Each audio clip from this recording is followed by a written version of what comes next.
بسم الله الرحمن الرحيم فتلقى آدم من ربه كلمات فتاب عليه إنه هو التواب الرحيم. سورة بقرة آیات نمبر 37. فتلقى آدم من ربه فزدکر آدم علیہ السلام در رب خپلنا کلمات سو خبری فتاب علیه فستوبه وکړل مهربانی وکړل په هغه سره انه بشکا الله چې دی هو التواب الرحیم هغه ډیر زیات توبه قبلون کې او رحیم دی. فتلقى آدم من ربه ازدکړ آدم علیه السلام د خپل ربنا. آدم علیه السلام چې کله دغه ونی ته نږدې شو د شیطان او خو یولو په دوکه کې واچولو نو الله رب العالمین وس آدم علیه السلام ته د توبې کلمات هم ورزدکې ځکه ډیر زیات مهربان رب دی. نو آدم علیه السلام مونږ او تاسو ټول الواد یو نو زمونږ او تاسو نه بغلطی کیږي نو پدې کې الله رب العالمین سبق ورخای او چل خی چې سی چل وکوي. وزدلته یو خبره تشریح طلب دا غدا دا چې دا کلمات سو چې د په ذریعہ باندې الله رب العالمین آدم علیه السلام ماپ کو نو هغه کلمات چې دی هغه د قران نه معلوم دی هغه دادی ربنا ظلمنا انفسنا وان لم تغفر لنا وترحمنا لنكونن من الخاسرین. بعضی تفسیرونو نور کلمات هم لیکلی دي خو صحیح خبره ده او قران کې هم دا راغلی ده او دغه کلمات بیان شوی دي. یو تفسیر دا لیکلی سبحانك اللهم وبحمدك وتبارك اسمك وتعالى جدك ولا اله الا انت ظلمت نفسي فاغفر لي انه لا يغفر الذنوب الا انت. یو تفسیر دسی مکالمم لیکلی ده چې الله رب العالمین ته وی الله ته ز په خپل لاس باندې نعمت جوړ کړي په خپل د نعمت پیدا کړي الله وتوي قالوا بلا ولنا الله پاک ته خپل روح په ما کې نه دی پوکلې ولنا الله ته ز په جنت کې نو ما وسولې ولنا نو دا غینه بعد وته یا الله که زه رجوع وکم او تا ته واپس شم نو تو به ما جنت ته واپس داخل کې الله رب العالمین وته نعم. او ور د دین علاوه بعضی کلمات مشهور دي په هغه کې احادیث یو دو احادیث پیش کیږي خدای په سند کې انتهایی ضعف ته او بل دا چې هغه د قران سره بیا مقابل لازم د قران د کم کلمات چې دینو اصل کلمات هم دا و چې آدم علیه السلام ته زده کړی شو. بل خبره پدې کې فتاب علیه نو دلته مونږ وی چې الله رب العالمین مهرباني وکړه نو کله چې د الله رب العالمین ته د توبې نسبت وشي نو پدې کې بد الله رب العالمین د طرفه صحیح مهرباني وي او که انسان ته شي نو دا رجوع د الله رب العالمین ته په طریقه د طاعت باندې یعنی د نیکی په ذریعہ باندې الله رب العالمین ته رجوع کول. وس دا توبه چې دنو دا الله رب العالمین ته استل پکار دی خدا توبه به څنګه استل کیږي زموږ د پښتنو عادت دی اکثر مونږ په لار روان یا الله زما ته توبه ده یا الله زما ته توبه ده نو دا توبه د څه شي نه ده او دا توبه به څنګه شرایط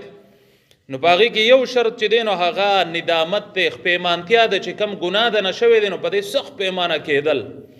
چې لکه دا ګناه را نشوي دی ډیر زیات پیمانه کېدل. دویمه خبره د بیان نه کول او کلکه اراده کول. دریمه خبره دا ده چې فورا توبه ایستل ګناه ده نو وشو فورا انتظار بنه کې چې مړ ورای غلک بډا والی ته ورسم کنه دا زور مکینی به توبه وباسم دا کار وکم نه فورا توبه. سوره نساء کې به یاتونه راشي نو قران کې هم بیا واضح الله ویل دي چې ګوره توبه دا غسل نه ده چې به انتظار کې عمر براشي به توبه وباسي. سلورم شرط پکې دا دی چې انسان تخپل حق واپس کول یا داغه نه پاغه باندې معاف کول. نو دا سلور شرایط شوخ پیمانه کېدل د بیان نه کول او کلکه اراده کول او دریم فورا توبه ایستل نو سلورم خبره انسان تخپل حق واپس کول یعنی د سینې د چې تاسو د چا غلا کړی د وغلا ورشي چې یاره ماته معافي وکیا یا د چا حق دی نیولې وغه ته وی چې ماته معافي وکنه هغه حق ورته واپس کا او یې وته واضح ک چې دغه حق دی وسیرانه ک اله او کتره ته معافي کې نو په دې طریقې سره پدې کې یو خبره دا کیږي چې کدا نسبت الله رب العالمین تشي کې دا چې دا درې خبري اولنې درې شرایط دي چې د الله رب العالمین حق چا نیولي.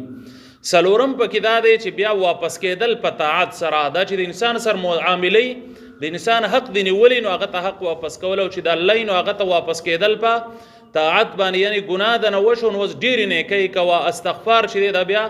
نیکي د الله ته جړل د الله نه غوښتل نوافل کول صدقې کول یعنی څومره نیک اعمال چې دا د دې دپاره کول چې الله رب العالمین زما دا توبه قبوله کړي نو دا د توبې دپاره شرایط دی او د انسان نه به ګناه کیږي او الله رب العالمین په دې ډېر خوشحالیږي چې انسان نه ګناه وشي او هغه زر واپس شي والله رب العالمین ته عاجزي وکړي آدم علیه السلام به وایي دومره جړله د دې غلطۍ نه پس چې د هغه به وایي دومره اوښکې توی شوې چې په هغې به ګیا راوختله یعنې بخور به د ځمکې وشو د خوا او شا دومره به هغه جړاګانې بیا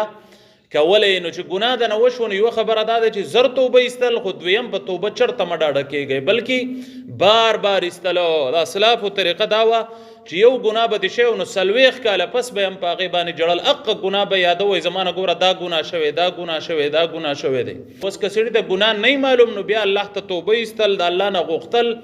او د الله نه غوښتل چې الله د کم ګناه نه زه نه یم خبر توی ما ته معافي وکړې ما ته یې وښیې د بیا کولو توفیق مراکې دغه شان قسمه دعاګانې کول انه هو التواب الرحیم بېشکه هغه ښه توبه قبلونکی او رحیم دی دلته دواړه نومونه د الله رب العالمین چې راوړی شوي دا توبې او د رحم سره متعلقه دي او په تواب کې چې دی معنی د مبالغې پرته ده یعنی انسان چې هر کله ګناه کوي چې هر کله دې غلطي کېږي او الله ته راواپس کېږي نو الله رب العالمین بخي ځکه چې په رحیم کې معنی د څه پرته ده د دوام پرته ده د همیشوالي پرته ده دا مونږ ویلي په اولني سر کې که ستاسو یادي او تواب کې مبالغه ده نو مبالغې معنی دا ده چې هر کله د نه ګناه وشو هر قسمه ګناه چې د نه وش نه الله رب العالمین د ته بخي خو تو ته راواپس شه رجوع الله رب العالمین ته وکړه او خپل عاجزي ورته پیش که الله ته هغه بنده دونه نه دی خوښ چې د هغه نه په ژوند کې ګناه نه کېږي زیات ورته دا خوښ دی چې دنه غلطي وشي او زر الله رب العالمین ته راواپس شي او الله رب العالمین ته خپل عاجزي پیش کړي او توبه ورته وباسي قلنا اوې مونږه اهبطو کوشئ منها د دې جنت نه جمیعا ټول فاما فسهر کله یأتینکم چې درشي تاسو ته مني د طرف زمانه هدن هدایت فمن تبع هدایا پس چا چې تابعداري وکړل د دې هدایت ولا خوف علیهم نبوي سیاره په هغوی باندې ولا هم یحزنون او نه به دوی غمجن وي اوس قل نهبطو دلته کې بیا ورته الله رب العالمین وایي اهبطون یو ځل مخکې ذکر شوی دوباره اعاده ولې وشول نو یوه وجه دا ده چې ګوره مخکې الله رب العالمین تذکیره وکړه اوس یې د توبې وکړل نو هسې نه چې چا ذهن کې دا راغلی چې ګنې توبه قبول شول د جنت نه به وسو نه راکوزیږي نو توبه قبول شول خو د جنت نه به بیا هم لاندې یي په ځمکه کې به یي وخت به اوس خپل تیری او اوس په خپل کامیابۍ باندې واپس ځي دی فاما یأتینکم فاما کې دا خبره دی چې کچرې یأتینکم درشي زما د طرف نه تاسو ته هدن هدایت نو دا اما کې کچرې ولې ووې دا هدایت او د هدایت نه مراد څه شی دی نو کچرې مقصد دا دی چې دا په الله رب العالمین لازمه نه ده د چا زور پې نشته دا پې نه ده لازمه چې موږ ته به کتابونه رالیږي او رسولان به رالیږي د هدایت نه مقصد څه دی رسولان او کتابونه یعنی دا پې لازمه نه ده نو ځکه فاما یأتینکم وایي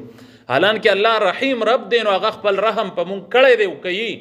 چا کتابونه هم رالیږلي دي او پیغمبران هم رالیږلي خو دا پې لازمه نه ده نو ځکه وایي چې فاما یأتینکم کچرې درشي مني زما د طرف نه هدن هدایت اوس د هدایت نه څه مراد دی د دې نه رسولان او کتابونه لکه اوس چې موږ وایو قرآن او حدیث قرآن او سنت د الله او د رسول خبره فاما یأتینکم مني هدن دل په دې کې دا خبره وشوه چې مني هدن زما د طرف نه هدایت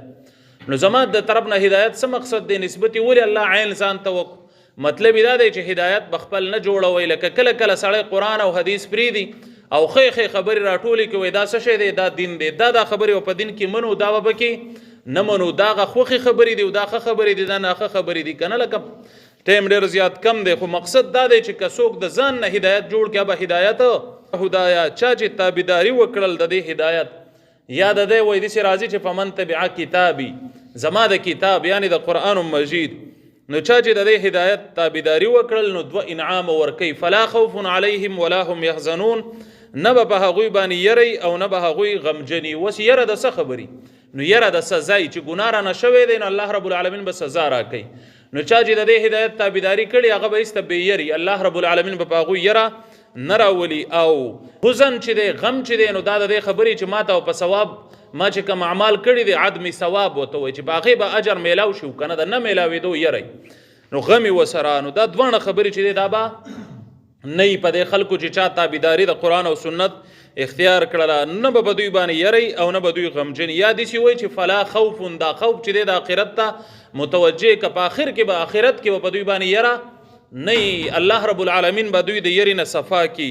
او دا حزن چې دی نو دا د دنیا مسلو ته که چې په دنیا کې به هم دی غمجن نه یو سړي سر ګاړی نشته دی پیاده سفر کوي خو ډاډه دی مړ و آخرت شته دی الله ته خو صفای مه د حرامو په مال خو ګاړی نشم اخیستی ښه بنګلی نشته دی او کور یې راساسي په باران کې خو څه دی